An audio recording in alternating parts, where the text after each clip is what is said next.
పాపం పరిపక్వించి మరణమును కంటుందంట. మరణము నిత్య నరకాన్ని తీసుకుపోతుందంట. అబద్ధములాడి ధనమును సంపాదించుకొనుట మరణము కోరువాణి కొన ఊపిరితో సాటి. ఎవడైతే డబ్బులు ఆశపడి వాళ్ళట పరిగెత్తుతాడో వానికి కలిగేది మరణమే. గెహాజీ మరణించాడు. అనానే సఫీరే కొత్త నిబంధనలో అపోస్తల కార్యంలో ఇద్దరు మాట్లాడుకుని అబద్ధాలు చెప్పారు. పేతురు దగ్గర పరిశుద్ధాత్మ దేవుడి దగ్గర అబద్ధాలు చెప్పారు.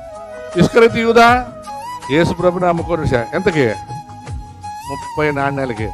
యేసు ప్రభు ముందు చచ్చిపోయినాడా ఇస్కరియోతు చచ్చిపోయిన ముందు? ఇస్కరియోతు యూదా ముందు చచ్చిపోయాడా యేసు ముందు చచ్చిపోయాడా? ఇస్కరియోతు యూదానే. వాడు ఆ 30 నాణ్యాలు తీసుకొని పోయి ఆడ పడేసి ఇంటికి వచ్చి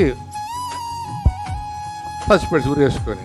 ఏం కొన్నాడు వాడు అనుకున్నాడు యేసుప్రభుని అమ్మేసుకున్నాడు. కాదు, వాడు యేసుప్రభుని అమ్మలే. యేసు కన్నా ముందే తన మరణాన్ని వాడు కొనుక్కున్నాడు. మరణం మరణం మరణం